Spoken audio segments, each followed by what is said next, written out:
Τι θα έκανες εάν μετακόμιζες με την οικογένειά σου που δεν συμπαθούσες και τόσο πολύ σε ένα καινούριο σπίτι και ένα βράδυ ξύπναγες και ανακάλυπτες μία πόρτα στο σαλόνι σου η οποία οδηγούσε σε ένα ολόιδιο σπίτι με το δικό σου, με ακριβώς την ίδια οικογένεια, αλλά όλα να μοιάζουν τόσο, μα τόσο καλύτερα και βελτιωμένα. Σαν αυτό που ονειρευόσουν με λίγα λόγια, αλλά μήπως τα πράγματα δεν θα κρατούσαν και τόσο ρόδινα για πολύ. Πάμε να μιλήσουμε για 10 facts που μπορεί να μην ξέρεις για το Coraline.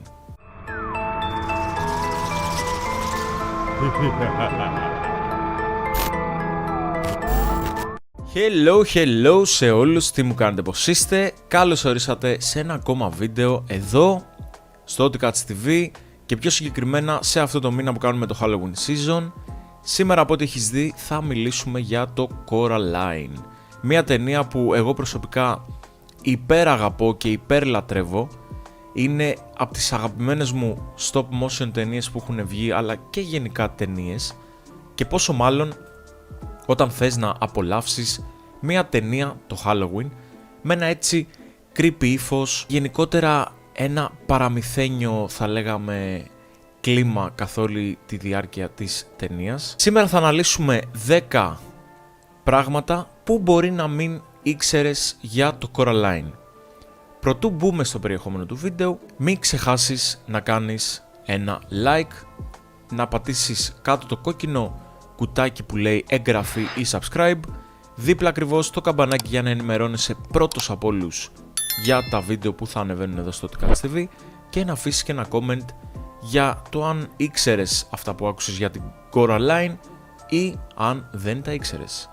Στο νούμερο 10 έχουμε την πρώτη επίσκεψη που κάνει η Coraline στους άλλους γονείς της. Καθώς λοιπόν το γεύμα τελειώνει και η Coraline σερβίρεται με ένα κέικ, η άλλη μητέρα της προτείνει να παίξουν ένα παιχνίδι στη βροχή αργότερα. Η Coraline αμφισβητεί τη βροχή, καθώς εκείνη την ώρα δεν βρέχει καθόλου έξω. Και ακριβώς εκεί, με το που το λέει η Coraline, χτυπάει μια αστραπή έξω που μοιάζει με χέρι και κάτι σαν αράχνη. Αυτό το χέρι αρπάζει κατευθείαν την προσοχή της Coraline στο παράθυρο, αλλά προμηνύει επίσης την αληθινή μορφή της άλλης μητέρας και συμβολίζει τον έλεγχό της στον άλλο κόσμο, καθώς και ότι η άλλη μητέρα είναι μια αράχνη που παρασύρει τα παιδιά στον ιστό της. Περνώντας στο νούμερο 9 και βρισκόμαστε πάλι περίπου στην ίδια σκηνή, όπου η Coraline τελειώνει το δείπνο της με τους άλλους γονείς της και σερβίρεται με ένα κέικ. Αυτό το κέικ πάνω έχει ένα κείμενο γραμμένο λέγοντας μία φράση «Welcome home». Η Coraline αμφισβητεί το μέρος του σπιτιού λέγοντας ότι δεν ήξερε ότι έχει άλλο σπίτι. Σύμφωνα όμως με την ψευδοεπιστήμη, την γραφολογία, ένας διπλός βρόχος σε πεζό όμικρον σημαίνει ότι αυτός που το έγραψε λέει ψέματα, καθώς δεν υπάρχει διπλός βρόχος στο πεζό όμικρον στο καλωσόρισμα, αλλά υπάρχει στο όμικρον στο σπίτι. Αυτή η λεπτομέρεια μας δείχνει ότι οι άλλοι γονείς της Coraline την καλωσορίζουν, αλλά δεν είναι στο πραγματικό τους σπίτι. Το ξέρω ότι μπορεί να σας έκαψα και εγώ κάηκα όταν έκανα αυτή τη μελέτη και το έγραψα, αλλά αν τα βάλεις κάτω και το καλοσκεφτείς, αυτό βγάζει απόλυτα νόημα. Περνάμε στο νούμερο 8. Στον άλλο κόσμο, η άλλη μητέρα της Coraline βουίζει ένα τραγούδι ενώ μαγειρεύει. Είναι η σκηνή που η Coraline την πρωτοσυναντάει. Το τραγούδι που βουίζει ονομάζεται Dreaming και είναι το τραγούδι που ακούμε στην αρχή της ταινίας μάλιστα.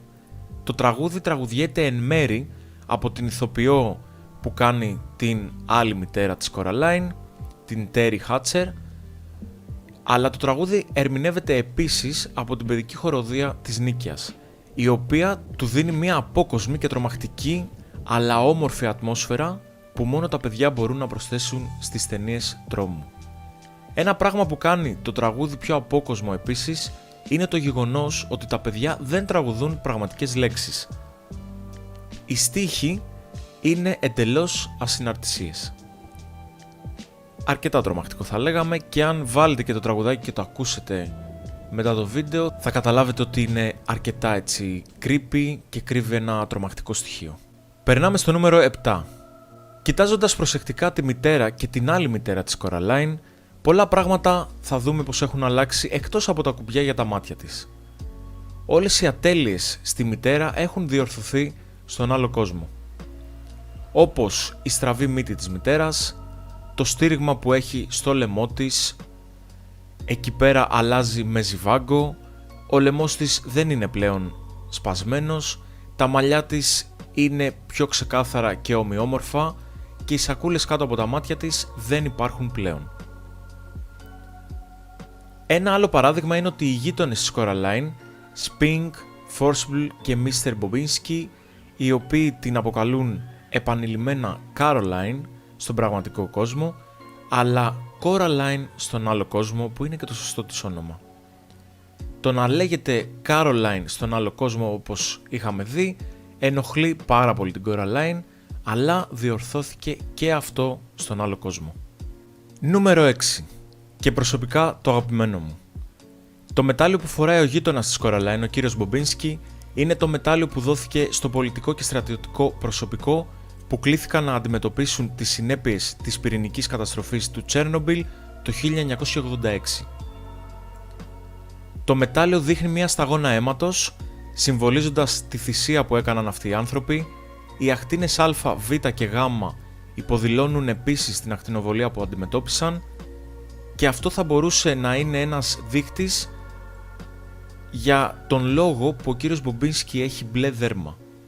Θα μπορούσε να συμβολίζει την ακτινοβολία που αντιμετώπισε και κατάφερε να ζήσει παρά τη μόνιμη βλάβη που το άφησε. Το ξέρω και ειδικά όσοι είχατε κάποιες απορίες για τον κύριο Bobinsky, ελπίζω τώρα να σας έλυσα, αλλά πραγματικά όταν το έγραφα το συγκεκριμένο, το νούμερο 6, μου άρεσε πάρα πολύ και είναι το αγαπημένο μου. Περνάμε στο νούμερο 5. Και στο νούμερο 5 έχουμε, αν θυμάστε καλά, τους δύο κυρίους, τα αδέρφια που ήταν στη μεταφορική εταιρεία στο Coraline που τους βλέπουμε στην αρχή της ταινίας. Η μεταφορική εταιρεία στο Coraline πήρε το όνομά της από τους αδελφούς Joy και Jerome Ramft που δούλεψαν και οι δύο στο Nightmare Before Christmas. Οι δύο μετακομιστές που εργάζονται για αυτή την εταιρεία ονομάζονται επίσης Joe και Jerome και έχουν σχεδιαστεί σύμφωνα με τα πραγματικά αδέρφια. Ο Joe, ο οποίος ήταν υποψήφιος για το Oscar καλύτερου πρωτότυπου σεναρίου για το έργο του Toy Story το 1995, δυστυχώς πέθανε σε αυτοκινητιστικό δυστύχημα το 2005 ενώ δούλευε στην ταινία Cars της Pixar. Νούμερο 4. Μέχρι την κυκλοφορία του Kubo and the Two Strings το 2016, το Coraline ήταν η μεγαλύτερη ταινία stop motion που έγινε ποτέ. Η ταινία ανέβηκε σε μια αποθήκη 140.000 τετραγωνικών μέτρων και χωρίστηκε σε 50 διαφορετικές παρτίδες, φιλοξενώντας σχεδόν 150 σκηνικά, όπου περισσότεροι από 28 animators εργάζονταν ταυτόχρονα στις πρόβες και στα γυρίσματα σκηνών. Θα μπορούσαν να παράγουν περίπου 90 έως 100 δευτερόλεπτα ολοκληρωμένο animation την εβδομάδα. Οι λεπτομέρειες σε αυτά τα set είναι τόσο δημιουργικά φτιαγμένες, το πλήρωμα πέρασε 800 ώρες ζωγραφίζοντας 250.000 κομμάτια popcorn για να μοιάζουν με άνθη κερασιάς για τα σχεδόν 70 δέντρα στο set. Νούμερο 3. Για όσους δεν γνωρίζετε, το Coraline προτού δημιουργηθεί και γίνει το animated που όλοι έχουμε γνωρίσει, τουλάχιστον οι περισσότεροι, ήταν βιβλίο, συγκεκριμένα μυθιστόρημα του Neil Gaiman, με τον τίτλο «Το σπίτι στην Ομίχλη». Ο χαρακτήρας Wabi Lovat, ο οποίος συναντάμε στο animation να είναι αυτός που συντροφεύει την Coraline και είναι ο μοναδικός της φίλος, στο μυθιστόρημα «Το σπίτι στην Ομίχλη» δεν υπάρχει πουθενά. Ο λόγος που δημιουργήθηκε και μπήκε μέσα στην ταινία όπου και τον είδαμε είναι επειδή δεν χρειαζόταν να μιλάει μόνο η Coraline και να μιλάει στην ουσία με τον εαυτό της, οπότε κάπως αυτό θέλανε να το αλλάξουν ώστε να μην βαρεθεί συσσαγωγικά και το κοινό, γι' αυτό και προσθέσανε έναν φίλο όπου θα περνούσε χρόνο μαζί του η Coraline και δεν θα χρειαζόταν να μιλάει στον εαυτό της. Νούμερο 2. Σε ορισμένες σκηνές είναι πιο εμφανές από άλλες, αλλά οι δημιουργικές ομοιότητες μεταξύ των δύο κόσμων είναι τουλάχιστον εντυπωσιακές. Ρίχνοντας μία ματιά στον μπαμπά της Coraline και τον άλλο μπαμπά της, είναι ένα πολύ καλό παράδειγμα. Ο μπαμπάς της Coraline κάθεται σκυμμένο στο γραφείο του σε ένα γραφείο γεμάτο με τρανταχτούς πύργους από κουτιά στιβαγμένα το ένα πάνω στο άλλο. Η ίδια σκηνή είναι στον άλλο κόσμο, όπου ο άλλος μπαμπάς της Coraline κάθεται καμπουριασμένος με την ίδια στάση, αλλά στο πιάνο του. Οι πύργοι των κυβωτίων έχουν μετατραπεί σε ράφια και απεικονίζονται στον τοίχο, αλλά στο ίδιο ακριβώς σχήμα με τα κουτιά. Ταυτόχρονα υπάρχει μια πλήρης αντίθεση μεταξύ των δύο, όπως φαίνεται στις παντόφλες των δύο μπαμπάδων, όπου οι παντόφλες του μπαμπά είναι μπλε και οι παντόφλες του άλλου μπαμπά είναι πορτοκαλί. Εντελώς δηλαδή το αντίθετο χρώμα. Περνάμε στο νούμερο 1, που είναι και το τελευταίο μας νούμερο. Ο όγκος της προσπάθειας που καταβλήθηκε σε ορισμένες από αυτές τις λεπτομέρειες είναι πραγματικά αξιοσημείωτο, μικροσκοπικές λεπτομέρειες που πολύ λίγοι άνθρωποι θα παρατηρούσαν ποτέ, χρησιμοποιήθηκαν στο φόντο του The Pink Palace. Μια μικροσκοπική αλλά σημαντική πτυχή της Coraline περιλάμβανε τα παιδιά φαντάσματα. Αυτά τα παιδιά ήταν ζωτικής σημασίας, γιατί όπως και η Coraline εξαπατήθηκαν να πιστέψουν ότι η άλλη μητέρα θα τους έδινε μια καλύτερη ζωή. Η Coraline βρίσκει τα μάτια τους και σε αντάλλαγμα τα παιδιά φαντάσματα βοηθούν την Coraline να δραπετεύσει από το Beldam. Τα φαντάσματα στο σπίτι δεν κάνουν την εμφάνισή τους μέχρι την τρίτη επίσκεψη της Coraline. Προορίζοντας την εμφάνισή τους αργότερα στην ταινία, οι σιλουέτες των παιδιών εμφανίζονται στον τοίχο της τραπεζαρίας στον άλλο κόσμο.